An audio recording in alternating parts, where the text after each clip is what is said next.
welcome back to another episode of the What Was That podcast. I'm Jazzy. And I'm Addi. And if you're watching, you can see that we have a very cool box of mysterious items here. Addi, do you want to dive into what is this? Yeah, so this was my beautiful, beautiful birthday present from my wonderful fiance. And some of you may be looking at this box and be like, wow, why the fuck is there a giant doll in the middle? This is my personal dream gift, not yours. So let me get into it of what nice things you can expect to see in upcoming episodes. I don't know. But these are also things that will add to some activity in my house, I think. Maybe. Yeah. We'll see. Okay. Yeah. I'm putting money on it right now. I bet 23 eggs. That's a lot of eggs. Yeah. In this economy? Yeah. A lot of eggs. I'm putting eggs on it. Wow. Okay. I have like 12. No, I have 16 in my fridge right now. You're about to have a lot I'm more. Bowling. Okay. First thing is, and if you are listening, I will try to describe them if I can. So the first thing is the hand from Talk to Me. Ooh. It is from A24's website. So it is nice and sturdy. This thing weighs like 5 pounds. It is heavy, and you can hold it like a Talk to Me hand. There's also something on the top that was marketed as an incense holder. In a sense, it is a holder. Yep. So it's a 2-for-1 special on gifts. I love this so much. It's amazing. Okay. Yay, first thing. That was good. Second thing, we have a jackrabbit paw. Wow, it's massive. Okay. We have a crucifix. We are going to remove this little hook and put it on the other side, and it will hang upside down above the shelf with all the stuff in it. So then we have a bone. I don't know what type of bone this is. It's got some flowers on it. The flowers are really cute. The flowers are very cute. Yeah. It has a thing to hold it. So such whimsy. Such whimsy. We also have some vertebrae from alligators. I'm dropping stuff all over the place. Lots of vertebrae. If you hear that clacking, that's bones. My lizard brain, I know this is weird, wants to like bite it. Ooh, maybe like crunchy little snack. Yeah. So we got some bones. Then we have a Coven's Chapters manual from 1953. It's awesome. It has a, whatchamacallit, credentials in the middle. I can't even open it because of my fucking nails. Here it is. Credentials from Mary Robinson. So, thanks, Mary, from 1953. Shout out. Then we have a perfume. Undated. It's old as fuck. Yeah. It smells old. There's also a bottle. Just a bottle. It's a nice bottle. Nice bottle. We have a beaver skull. Ooh, look at those teeth. Pristine condition. Yeah, you want to touch them? Wild. There's so many things. I'm going to have to put them all back in. It's okay. I'll cut all that out so you don't have to see it. Reboxing video. Money clip. An old ass money clip. And then a couple mortuary photo. And a couple of old house pictures. So that's pretty neat. Pretty sick. Guys. Pretty sick. Yeah. Does it say anything on the back of the postcards? This one says it's from Aura, kind remembrance from Aura v. Ramington. This is a public library in Lawrence, Massachusetts. That's cool.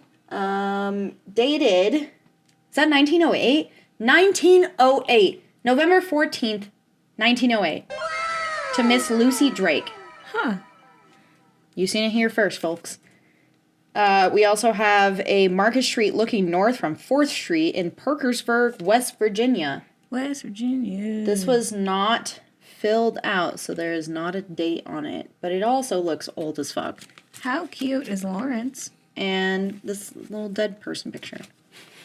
I don't know how old that one is, but it's old as fuck too. And then, now we have, there are two big things. I'll move this one first since it's in the way. I will say there's one big thing that I like more than others. So this is a hand-carved wood mask. It's a demon mask from Guatemala. It says so right here. It's written in pencil. But it has little sheep antlers nailed into it. If I can't really get a close-up, I'll put a picture of it close-up maybe, if I remember. But it's got little nails in it because it's got nailed to it. So remember that story that we talked about of the thing that those people found in the cave? Mm-hmm. And it had nails in the eyes? Yeah. And I was like, what kind of stupid idiot would put that in their house? It's me. I'm a stupid idiot. Okay. And also, like, the little eye holes, I don't want to put it near my face because it gives me weird vibes. It does give me weird vibes. Yeah. Don't do that. Because, like, what if it's, like, the mask where it, that's like, exactly what I was thinking. It sucks your face in, and then it's stuck on you, and then I have to figure out how to save you? Absolutely but not. But I'm this. I don't like that. Yeah, I'm not, like, a cute little green, like, chiseled man. No, I'm going to hit the shit out of you with something, that's for sure. Yeah, I was, like, looking at it, and I was like, wow, the eye holes would be so cool to put on. I'm not putting it to my face. You could, like, hold your phone up to it. That way you could get the perspective of what it would look like real close if you needed to. I don't like it. Can you see my eyes? I can. Okay. I don't like it. Anyway. I certainly don't. This is awesome. the one that that gives me the... Everything else is very cool. That gives me the heebie-jeebies. It didn't give me the heebie-jeebies until you guys started saying it gave you the heebie-jeebies. And I was like, man, should I be getting the heebie-jeebies? To be fair, my heaps get jeebed pretty easily. So. Yeah, but I like it. Yeah. Quentin says it should not go in our bedroom. Yeah. Oh my god. My heaves are jeebed. Yikes. So well, I was be planning it on putting it in the bedroom. Do it. It's your bedroom. Where else would I put it? The front door. Above the front door. So that's what you see when you're leaving? I feel like that's even worse because that's like a family space, you know? No, like the outside of the front door. Oh. Like on the front door. So your neighbors HOA walk comes by. and they're like, hey, what the fuck? You're scaring children. This is the last thing that we have in this nice little box. She is a very old porcelain doll. She has a nice, white, beautiful dress with a long train. Her eye's a little broken and she's got a couple face cracks.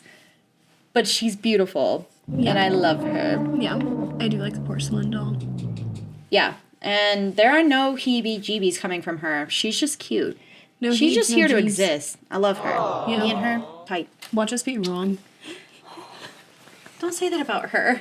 I'm going to sit with her in my lap the rest of the episode. Do it. That's your baby. People are going to be like, that's fucking weird. Here, she's going to sit here and talk too. Wait, hi, welcome back to the What Was That? Give her the hand and be like, talk to me. Nice. Anyway, that's the box. This is the box. Yay! I can't clap her hands because she's What's in the box? What's that from? 7, and it's really sad. Okay. Yeah, he finds his wife's head in the box. Oh, why is that a trending audio? Because it's funny. The way that Brad Pitt says it, he's like, what's in the box? What's in the box? What's in the fucking box? That is not what I thought the scene would be. And then he opens it, and it's his wife's head. That is not what I thought. Like, also, like the My Shayla. Why is her leg all messed up? Hey, get your leg back in your socket. I thought the origin of the My Shayla would be funnier. What is it? Oh, it's... What is his name? It's some actor, and he's, like, talking about the custody battle for his daughter, and her name is Shayla. Aww. And so he's crying, and he goes, My Shayla. That's really sad. Yeah. I'm going to put the crucifix right here. Good idea. Right on top. Going back to our regular scheduled programming. We all have family, chosen or otherwise, and I'm pretty blessed to have the family that I do. And I'd say the same on one side. And the other? We don't talk about his side. Gotcha. Well, he hasn't been out murdering anyone, right? Or, like, poisoning people or anything of that nature. If you count murdering people's IQs and poisoning them with really ostentatious, insane right-wing ideologies in the same category, then yes, he was. That wouldn't count technically, but I do entirely get that, absolutely. These stories are a little more up the alley that I was thinking of, but we all have family matters to deal with. Trigger warning, this story has talks of suicide and murder and abuse of adults and children. Story 1. I think my kid's father killed 1, maybe 2 people. Okay. So yeah, here's my theory. I'd love to hear your thoughts because the story might have a few parts. I'm 44 now, but when I was 15, I started dating a boy I'll call Jack. We ended up having 3 kids together, 4 in total. Our first child came when I was 17, Jack's 16. We married, but after 10 years, we were divorced. Now let me give you a little about his background. He was the youngest of 3. His mother had Jack and his sister, but his older brother was from a different relationship. Jack's mom was an alcoholic, and eventually her drinking caught up to her. She was in a near-fatal crash that left her paralyzed from the waist down. After that, she used a cane to walk. During her recovery, Jack's aunt, Carolyn, who was more like a mother figure, took Jack and his sister in. From the time Jack and I started dating, he was always addicted to something. Drugs, pills, sex, cheating, video games, you name it. He was always spiraling into some kind of addiction, and let me tell you, Jack was abusive. I never saw him be abusive to his mom or Carolyn, but I witnessed his abuse towards me and every other woman he was with after me. In fact, the girl he's with now, he nearly almost killed her several times. His wife after me, he once locked her in a trunk and threatened to drown her in the lake near their house. Okay. Why is he not in prison?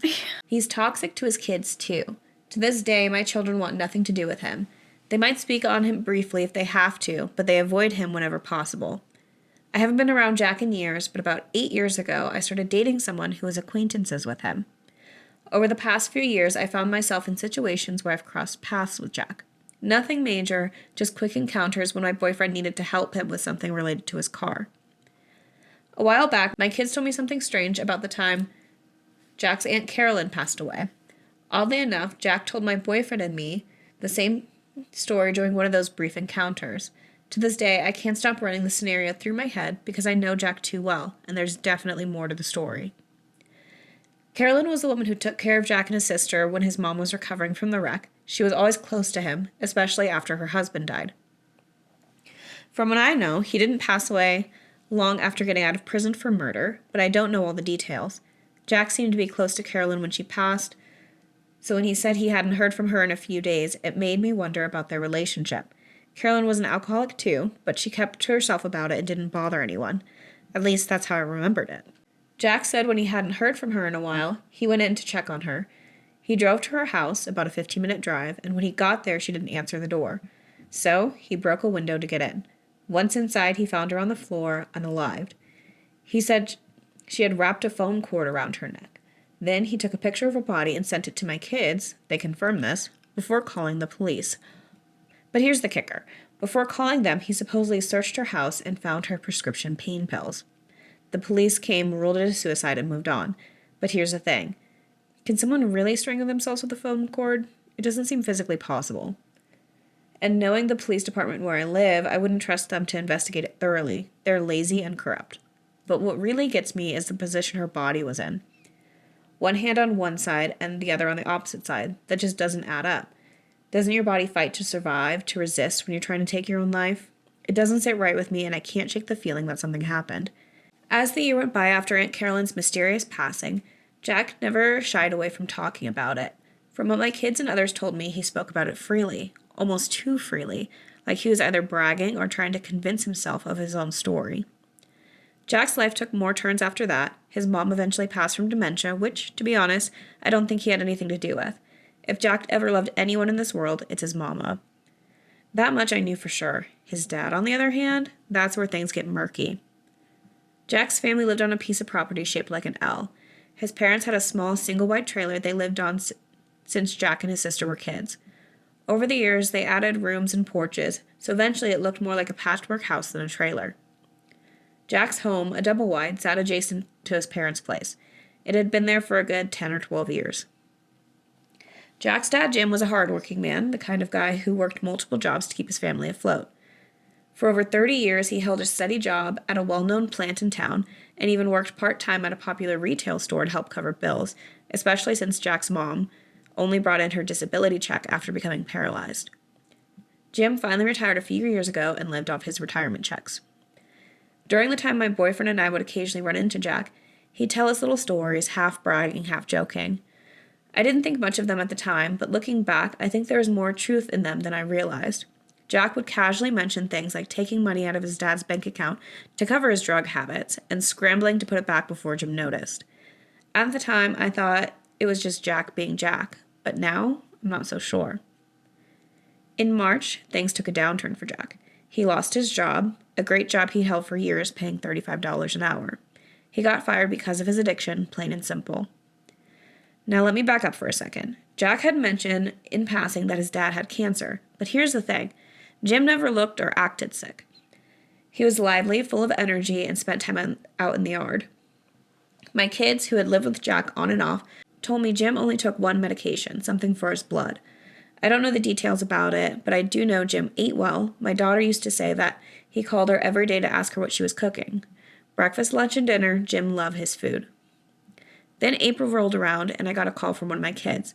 Jack's dad is in the hospital, they said. No explanation, just that. Naturally, I assumed it was related to his so-called cancer. 3 days later, Jim was gone. Here's where it gets strange. My boyfriend went to Jack's house to offer his condolences, and the story he came back with left me speechless. According to Jack, here's what happened. Jim was out in the yard one day, and he had a fall. He ended up in the hospital, but Jack claimed Jim called him from his hospital bed, asking him to bring a soda, a pack of cigarettes, and a pair of clean clothes. That sounds coherent, right? If Jim was asking for smokes and fresh clothes, it seemed like he thought he was going home soon. But the very next day, Jim was dead. When my boyfriend talked to Jack, Jack was spinning a bizarre story that his nephew and his nephew's girlfriend had something to do with Jim's death. They claimed the hospital staff told him Jim's blood levels were abnormal, like he'd been given too much of his medication. But here's the thing. The nephew didn't stand to gain anything from Jim's death, not a dime. Jack, on the other hand, Jack stood to gain $40,000 plus, Jim's truck, the house, and land to sit on. And if there's one thing I know about Jack, it's that money and addiction are a dangerous combination. There are 6 parts to this story. If you want more of this story, let us know. Yeah, we can. Because this is a whole episode on its own. It this is. I wild. literally, I was reading through the comments and I was like, holy shit. There's a lot. There's a lot. So yeah, we can definitely, if we want more of this, let us know and we can come back to it. Comment. Do it. Do it. Yeah. Do it. The sending a picture of your Nuts. aunt's dead body to Absolutely your kids. nuts. FBI, open up! The guy's off his rocker. Clearly. Why are the kids still seeing him if he's abusive to them? Such a good question. Great. Yeah. An amazing question. Yeah. I do find it weird that OP's boyfriend is an acquaintance with Jack so much that they have to go to his house to work on his car. Right. That's more friend type things that you do. I would say that's not entirely acquaintance. I wonder where in the world they live. Alabama. Yeah, Sure. Like a very, very small town. Yeah. Everyone knows South everyone. Carolina, Georgia, Virginia, Yeah, extremely rural. Kentucky. It sounds. Sorry. Sorry, Katie. Kentucky. somewhere in the South. I feel like this is a thing. I don't know. I'm just judging. I'm judging a book based off its cover. I will say, as far as the cancer stuff, it could depend on what type of cancer he had. Yeah. Because my grandpa had pancreatic cancer, but it was so slow moving. That was not what got him in the end. He outlived his heart transplant by several years.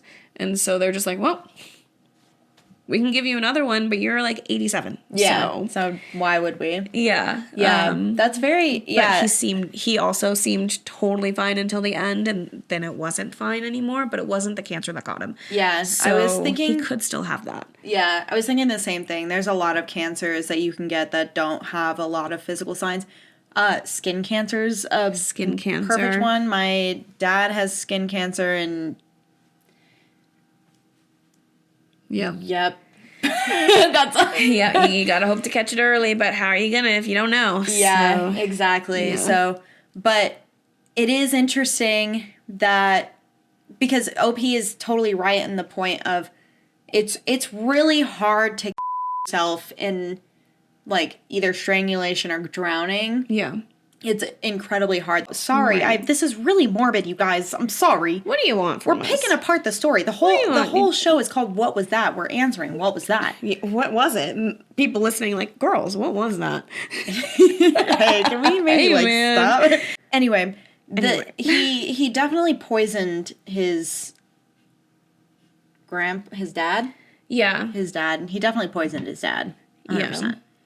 Just adding a little bit every day, and then he probably either built up enough in his system that he like fell and then things kicked off, or he got sick of it and was like, you know what, whole bunch. Well, he gave him a soda, so if they found heightened levels of his medication, and he had just had a soda. Mm-hmm. So, Yep. lines merging. Yeah. Why would he do anything to his aunt though? Do you think?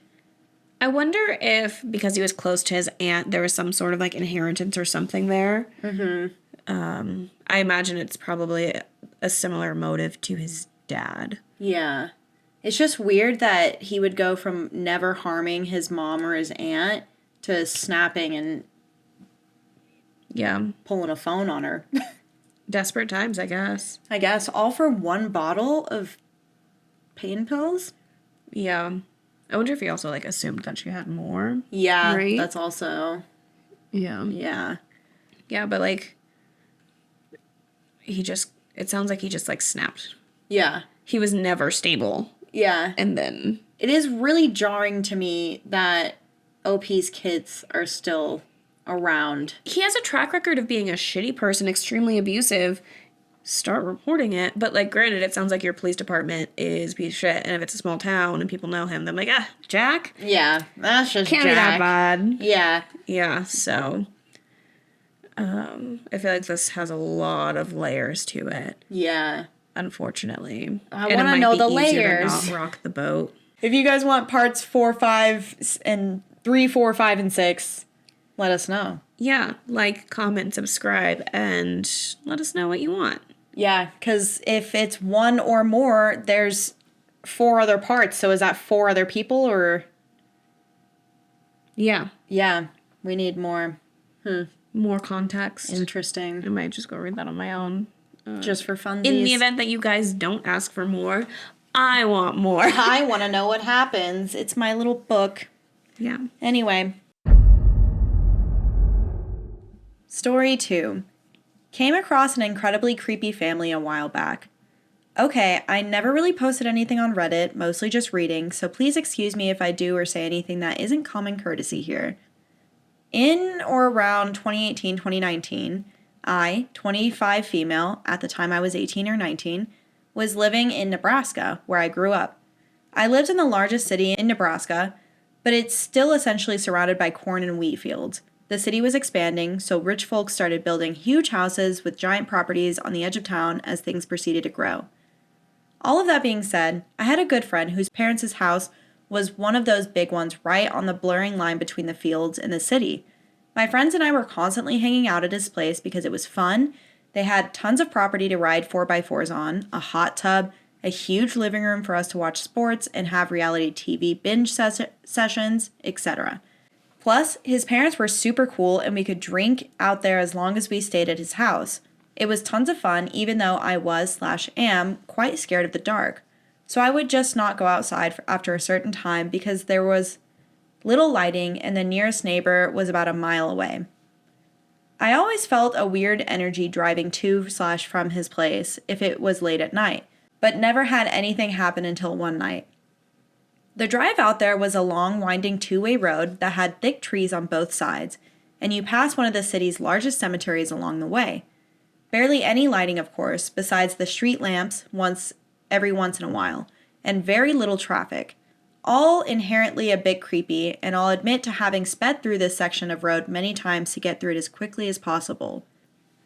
This specific night was perfect spring weather, so I was driving with my windows down, listening to music, and it was around 10 p.m. I was coming around one of the curves in the road when I had to essentially slam on my brakes. Right in front of me, in the middle of the road, maybe 50 yards away, was what looked like a family. Again, picture a completely pitch black road with thick forest on both sides and only my headlights to show what's in front of me. This was a family of 3 or 4, a tall, slim woman, an average height/weight man, a child, short hair but couldn't tell the gender based on the clothing and couldn't see their face, maybe around 8 years old, and the mother was pushing a fucking stroller. Their clothes looked normal, not tattered, but not nice. They were also not carrying any kind of light source, meaning before I arrived behind them in my car, they had been walking in the pitch black. They were all facing away from me, walking completely silent in the middle of the street in the same direction I was heading. I had turned my music down to hear if they were speaking, had music playing, etc. They didn't. The hairs on my arms immediately stood up. I came to a stop in the road behind them, obviously, and just sat there for a moment to let them move. They seemed to be completely unaffected by me and didn't even turn their heads slightly, nor did they attempt to move out of the way. I literally thought I was going insane, or that I was dreaming. It was so surreal. Before I really had time to process and register what I was seeing and how truly strange it was, they all, at the same time, stopped walking and very slowly turned to face my car. This scared the absolute shit out of me. I honestly didn't even give myself enough time to look at their faces as they turned. I immediately threw my car in reverse and sent it backwards for probably a full 20 seconds before flipping a U-turn, nearly running myself off the road and booking it in the other direction. The only thing I remember noticing is that the stroller looked to be completely empty. This was the part that sticks in my mind the most. I've never felt terror like that in my life. I checked my rearview mirror probably 1,000 times before getting on a main road and never saw a glimpse of them. In fact, I never saw a glimpse of them ever again. I tried asking my friends and his family about it, only to essentially feel like I was insane because of the way they looked at me. Every time I tell this story, I get one of 3 reactions. They immediately think I'm fucking cuckoo, they think I'm lying, or have had some sort of similar thing happen to them. I really don't care if no one believes me, honestly. It was and still is the creepiest thing to ever happen to me. It was either some weird-ass family trying to scare the shit out of someone, a distraction for an attempted robbery/assault, or it was something more sinister. I'm going to tell myself for probably the rest of my life that it was the first option. Okay, my initial thought is that Jerry wanted to take his family out on a nice walk through the fields, and they may have lost the trail a little bit, might not know where the car is, and the sun set a little bit sooner than he thought they would. Yeah. And his wife, pissed. The youngest, I want to know how old the children are, because in my head, a toddler, you would still put a toddler in a stroller. Yeah. And they are walking pitch dark. Jerry knows his wife is mad at him. Car lights come up and no one gets out of the car or says anything. They're just sitting there staring at them. So Jerry's like, oh shit, we're about to get murdered now. So they start slowly going away to make sure that they're gonna be okay, and then look back really quick and then realize the car's taking off. That's what I think happened. That's a really nice idea. I really like that idea. Mm-hmm. I think that's really good. My mind immediately went to those traps, like they said, a distraction for a robbery, assault, whatever. Yeah. But that's what I would think. Yeah, because why would it be like a whole family with kids? Yeah. They already had the kids. Especially the empty stroller. That's what also, because I feel like that's kind of fishing for sympathy. Like, this family's out in the middle of the road. They want somebody to stop, get out of their car, and be like, oh my God, are you okay? Do you need anything? Yeah, she says it's a family of 3 or 4. And I feel like if you're going to pull that trap, why would you bring kids out? You just need to pretend that you have a kid. Yeah. Well, I feel like kids would complicate kidnapping someone. yeah, but it could have been just like a smaller person. Because they said they didn't really get a good look at them. Yeah. So it could have been a kid. It could have not been a kid, you know? Or it could have been a ghost. It could have been a ghost. Ooh, maybe a family died in that area and that's just their ghost like wandering the streets and they thought it would be really funny. Like ghosts are sentient beings and they're like, hey, you know what would be really funny right now? Let's scare the fuck out of this person driving down the road. Yeah. Yeah. Yeah, they said the kid's like 8 years old. Ballpark. Yeah, but they didn't like see them. They could literally just see that they had short hair. Yeah. Also, how do you know that the stroller was empty? Because you said that you didn't see anything that well. Yeah. Yeah, it's dark outside. All you have is your headlights. You can't really tell. And they're far away, like 50 yards or whatever. So I feel like it's kind of hard to tell for sure if the stroller's empty. Yeah. You know? It could be a deep stroller. It's a little baby. Yeah, and it could be a deep basin of a stroller and you don't see, and there, all you see is the blanket and it looks flat. What if it's covered with a blanket because it's fucking nighttime? Because it's cold. Yeah. It's a baby. Jerry didn't bring a jacket. No, he's like, we won't be out there that long. No. And Linda is pissed. Yeah. She's like, you got me out here with my new fucking baby. She's even more mad that, like, nobody came to help them. Yeah, she's like, oh, thank God. I'm finally saved from this hellscape. And they, like, bat out of hell, whip away. And she's like, oh, I'm still stuck out here? I bet they got divorced. Oh, 100%. If that happened to me... It makes me think of in Friendship where she gets lost in the cave. Oh my God. Divorced, honestly. What was her name again? Oh, I don't remember. Yeah. You left Mom in a cave? Yeah. That's what I imagine is this is actually just a Tim Robinson sketch. Everything's a Tim Robinson sketch. When I was in the cave, I had an orgasm. Which is also wild. That's crazy. She's like, hey, yo, this dark is kind of getting me. The darkness? It's just a rat. Yeah. No, I bet she met Nosferatu in there. That's what that was. What bounce on it. Yeah. She's like, Bill? Wow. Hey, it's funny seeing you here. That's crazy. Crazy style. Me reading mermaid monster smut today. So He's got claws and webs between his finger and sharp teeth, black eyes. You lost me at the teeth. Back in. Yeah. Lock back in. He does literally when I texted you, I'll cut this out. Oh, maybe I won't. Fuck it. Yeah. When I text or slacked you, it was because I was like, there's no gravity. It was because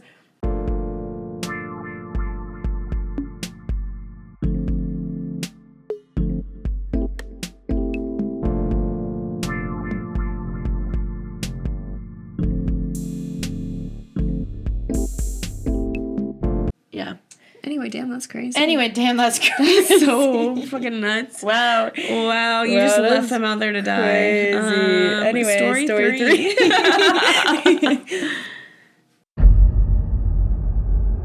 Story 3. OP suspects her mother-in-law is trying to poison her.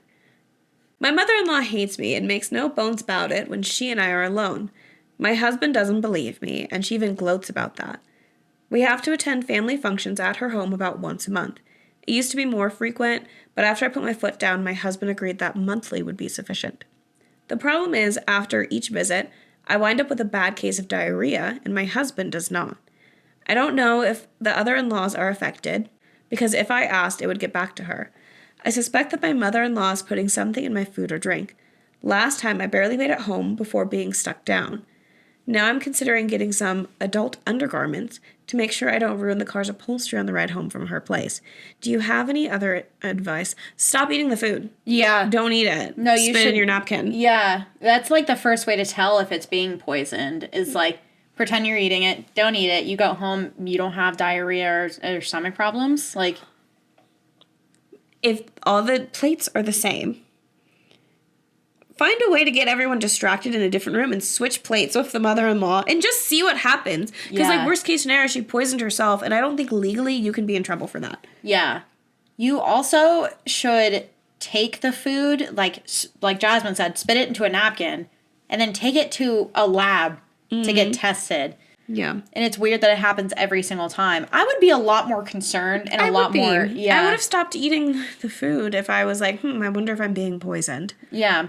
But yeah, I'm still a fan of a little plate switcheroo. Also, like, grab some of it and keep it and take it to a lab. But we just do a little swapperoo. Yeah. A little bit of karma. Watch that be the day where she's like, it's time to kick it up a notch.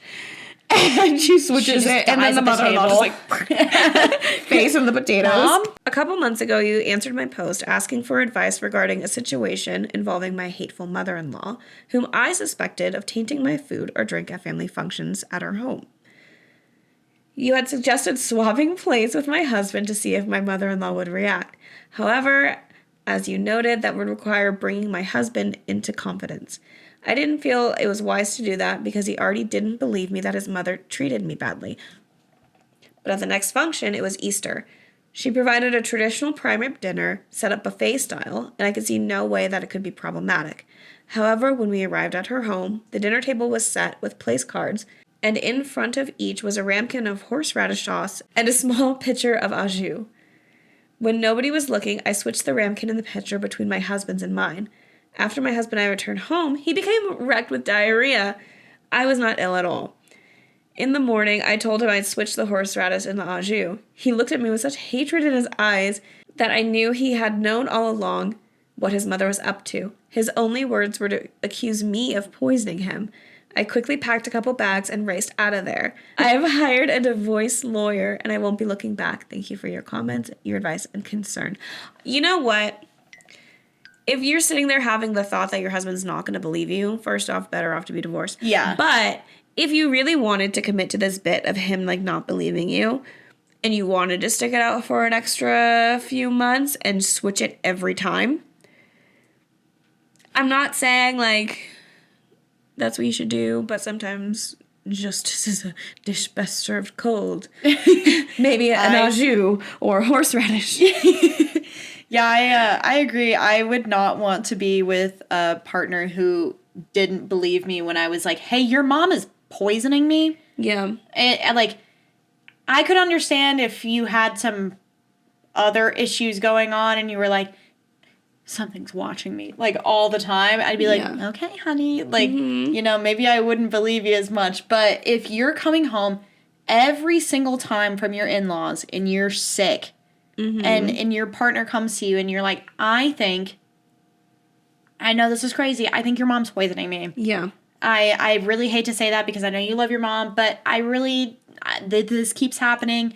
Why don't we try to test it somehow? And if your partner might get a little defensive, which is understandable when you're being accused, like your mom's being accused. Yeah. But you should want a partner that's like, okay, let's test it and I'll prove to you. Right. You should at least be willing to take a bite of their food. If you're like, no, babe, you're crazy. My mom would never do that. Give me some of your food. I'll eat it. Yeah.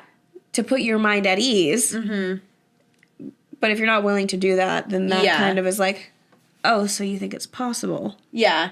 And like she said, she knew that he knew what was going on just by looking at him, because immediately he was like, you tried to poison me. And it's like, no, your mom tried to poison me and I switched to see if it was true. Right. Which clearly you seemed fine with. Yeah. I mean, you didn't have a problem when it was me, but now that it's you have a problem. Like, that's crazy. Have you listened to the story of the guy who was poisoning his partner? Was it someone was poisoning somebody else's food with garden slugs? Garden slugs. Yeah. So slugs are can be really toxic. Yeah. And the OP of the story was like, I'm getting sick constantly because of my food, and it's always like my partner cooking for me every time, and I don't know what's going on.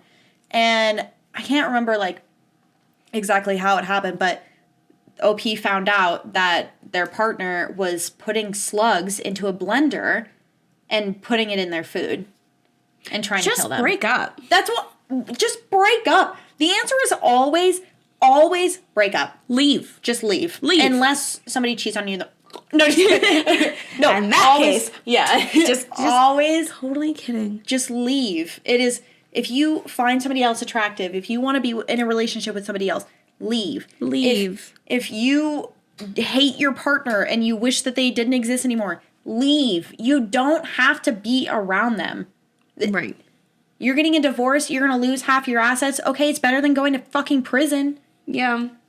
Leave. Just leave. It's always easier to just like cut that out of your life. Mm-hmm. Isn't that amazing? You can will simply never walk away. Never, ever, ever understand, especially with cheating, why you don't just leave. Right. The answer, leave. Mm-hmm. Like, I mean, some people want to have their cake and eat it too, but Yeah. leave. Go be single, and then you can have your cake. You can have as all the many cakes that you want. Yeah. You can have your picking of cakes. Mm-hmm. One for every night of the week. 2 if you want. You Ew. can't hold on to that cake and then want to try every cake too. No. Fuck That's that. not fair. Let Just them leave. eat other cakes too. Yeah. Everyone deserves to eat as many cakes as they want to. Everyone deserves Don't cake. hold them back. Yeah. Yeah. Damn. Anyway, bro, that's crazy. Damn, that's, Damn, so, that's so crazy. crazy. My calf is sore. Oh. You should massage it. I'm going You want me to. to massage it? Yeah, mommy. Anyway, story 4.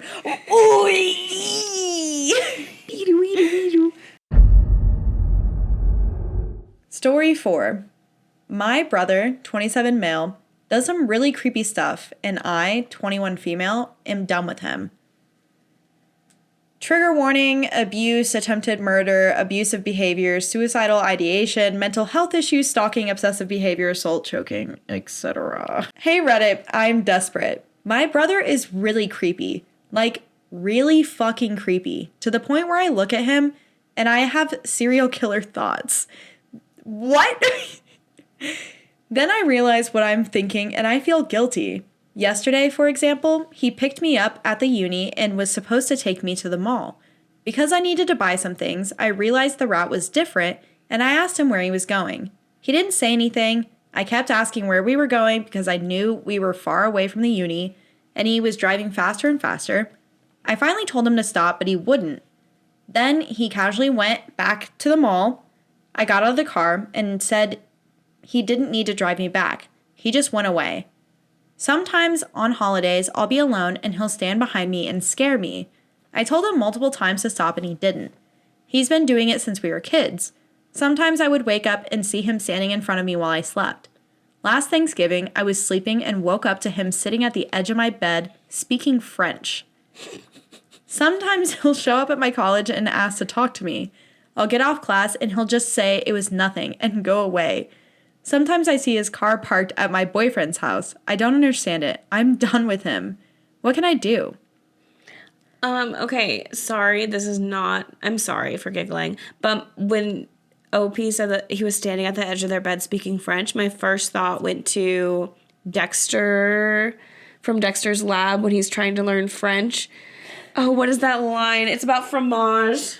Oh, Dexter, Dexter. Oh, say it again, Dexter. Omelette de fromage.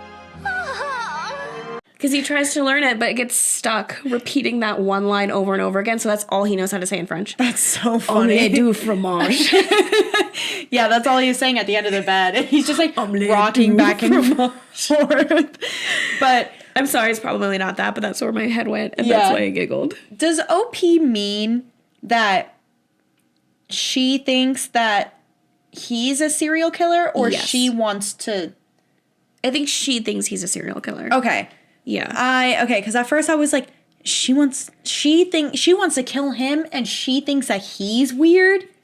What a twist that would That's be. crazy. That's some like Joe Goldberg level of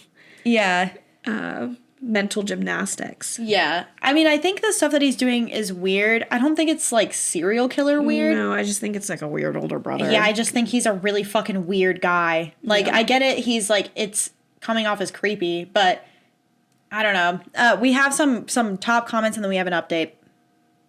So, top comment is, OP, you need to start answering questions so we can help you. Questions like, where are your parents and what do they think of his behavior? Has he been evaluated?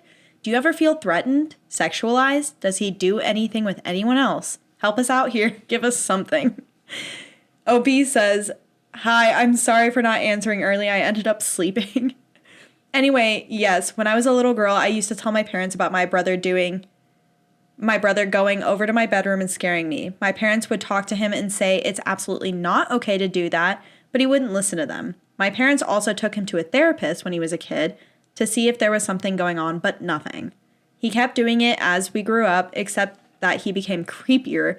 Like the things I mentioned in the post, there was one occasion where I was on a trip in another country and he showed up at the same place I was. Instead of being excited by his presence, I was just so tired about it, so I asked him, "What are you doing here?" And he said, "I'm just enjoying France." Well, that's why he was learning French. You're the only one who can appreciate this beauty. I couldn't do anything, so I ended up accepting it. He does have a girlfriend, and no, he doesn't act that way with her. He doesn't act that way with anyone. He has a good job. I don't live with my parents, nor does he. And then in reply, the other person says, "Wait a second, this dude shows up randomly while you're in France out of nowhere and just bumps into you. That's some next level shit right there, OP. Did you tell your parents about this issue in particular?" OP said, "I did. My parents were disappointed that he was still doing that and told me they were going to talk to him. It happened in March, not so long ago." So that's kind of fucking weird. It's a little weird. I will say him Is not... it serial killery? No. It's not serial... Sorry. Yeah. It's not. It's weird. But I don't know. It seems like... I wonder if this is a person you have to be, like, around to, like, pick up that vibe. Because, like, just hearing it typed out, and, like, you gotta give me everything all in the same post instead of bits and pieces. Because, like, individually, it doesn't seem that bad, but altogether, it probably is. Yeah. So I just want to just take the time and write the whole damn post. Yeah. Yeah, just, like, think about it. If you're gonna ask for advice, you should like, take some time to think. Yeah.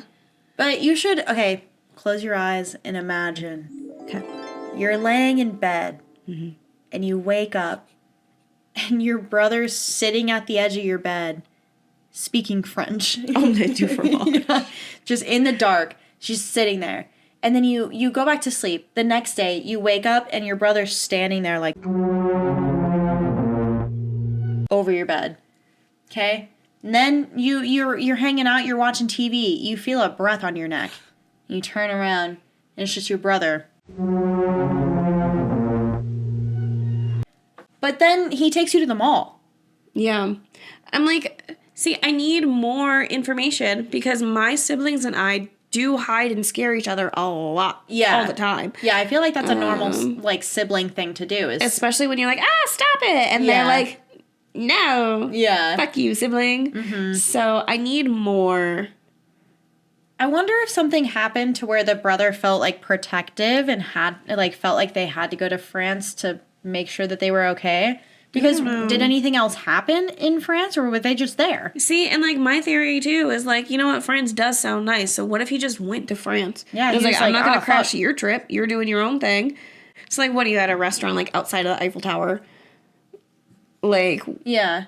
It's not completely unreasonable that you run into people in a city. Especially if you're, like, in... Because I'm guessing these people are in the UK or somewhere in Europe because they said uni. And that's a very and European that's like thing. That's a cheap flight, honestly. Yeah. If you want to just take a weekend in France.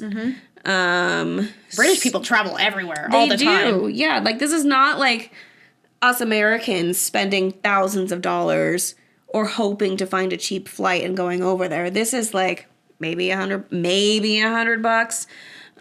Couple hours of your day. Yeah, hop on a train, see some sights. So yeah, I'm not saying that he's not creepy. I just need more. Yeah. Give me more. Well, we do have an update. Good. Tell me how he's creepy, because I believe you that he's creepy. But these examples are not showing it. Okay, so I talked to my parents and told them I was tired of my brother's behavior and they should do something. Otherwise, I wouldn't be going home anymore. They said I was being too extreme and he would stop eventually. But that shit has been going on since we were kids and I knew he wasn't going to stop. So I gave them the ultimatum. They would talk to my brother and my brother would stop, or the three of them could have a nice life. Slay. My parents talked to him, after all. My brother refused to get evaluated at first. He was really upset. He went over to my dorm and tried to choke me. There it is. Okay. There it is. He screamed at me, then he tried to choke me, then he realized what he was doing and started crying and apologizing. Someone called the cops because my brother tried to kill himself afterwards. Anyway, everything is okay now. I mean, not everything. He was diagnosed with schizophrenia. He didn't get a full written report because it's been a week and it takes time, but this was the feedback and diagnosis. I'm going to be okay. I just wanted to say thank you for the advice and stuff, and I appreciate it a lot. Oh, and that's it. That's the story. It.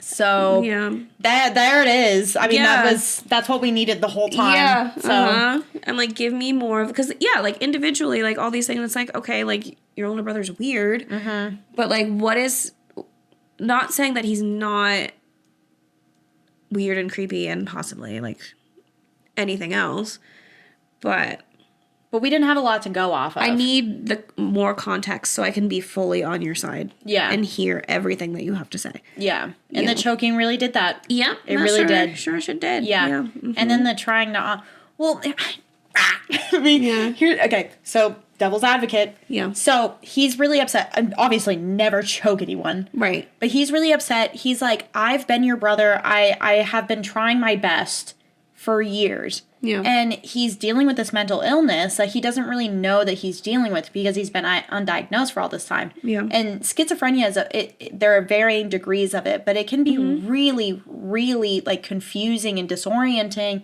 And I mean, it explains sitting on the bed and speaking French. It explains like him coming in and standing and being there. He could also be sleepwalking because like there's a lot of like sleep issues with schizophrenia. But there are so many things that obviously tie to that can be explained away, and he could have done a lot if he was diagnosed sooner and they could have gotten a handle on it sooner. Yeah. So a lot of his creepy tendencies can be due to his mental illness. So I don't know if it's fair to say that it was creepy in the beginning because he was dealing with an undiagnosed illness. Yeah. Him getting so emotional is another like understandable thing because he's like, I have all this going on. I don't want to lose my sister. My parents are saying if I don't go get help for this thing that I'm dealing with, which I don't even know what it is, Right. that I'm going to lose my family and I can't do that. So he gets really overwhelmed. He goes over. Again, like schizophrenia is a fucking hell of a mental illness. So losing his cool is like, again, you know, it happens. Yeah. The choking obviously is never okay. Right.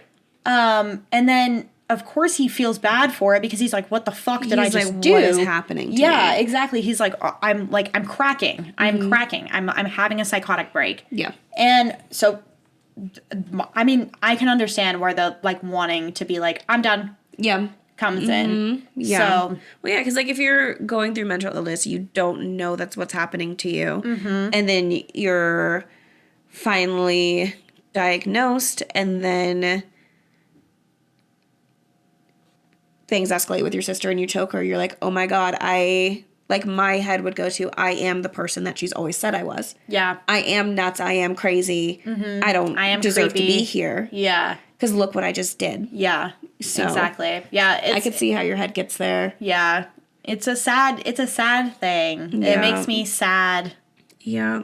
Like, again, it's never okay to choke anyone, and it's Right. never okay to put your hands on anyone, but it is really sad that he had to deal with that for so long and didn't get the help that he needed Yeah. early enough to, and that could also be another factor of him going to Paris because maybe his sister is like his safe person. Yeah. You know? Maybe when he was driving her to the mall and then turned around, like maybe there was something going on in his head and he was like, we can't go to the mall right now. Something's going to happen. Yeah. Yeah. I don't don't know. think, I mean, obviously I don't know. But having that mental illness diagnosis helps me to think that some of the things that he was doing, it wasn't intentional. Yeah, exactly. He wasn't trying to do these things to you. Like, I could see, like, popping up and scaring you, being like, ah. Yeah. But the rest of it, yeah. I mean, there's not really a way to know retroactively right. how it was affecting him, but it's sad to know that that was something that he was dealing with. And his behavior was just being labeled as creepy and weird and serial killer-ish. Right. When, I mean, yeah, that's sad. It's a sad story. I mean, obviously, I can empathize with OP too, because you wouldn't want to be in that situation where you don't feel safe. Right, absolutely. And OP obviously like had really strong feelings against this and had every right to, because it did end up in violence. Right. But it's sad that it even had to get there. I'm just like, I do wish OP's parents took her more seriously and got him evaluated sooner. Yeah. Do better. Because, like, depending on the person, schizophrenia manifests at different times, but usually by the time you're, like, in your late 20s. Yeah. So if you make it through your late 20s, in theory, you make it past a threshold where you could develop schizophrenia. So earlier intervention could have been very helpful. Yeah. So, sucks to be both siblings. Yeah. Yeah. Yeah, that mood spoiler was accurate. Because I'm sad now. Yeah, same. Who called my brother? Hey, buddy. Well, did any of these make you feel more secure in your family dynamics? It really made me really glad to have the chosen family that I have. Should we consider our followers chosen family? I think so. These are our children. And what do children do? They come to mommy. Yeah, come to mommy. You like, share, comment, subscribe, and support your mom's dreams. Don't you wanna support us? You can like and comment and subscribe and everything on YouTube, TikTok, Instagram, Spotify, Reddit. All of them. You can find us all at @whatwasthat_the_pod. And if you would like to email us with your own story to share, you can email us at whatwasthat.thepod@gmail.com. Are you saying that a kid's only purpose is to like, comment, share, and subscribe? No. I mean, obviously not. Kids have tons of purpose. Like, wait, what was that?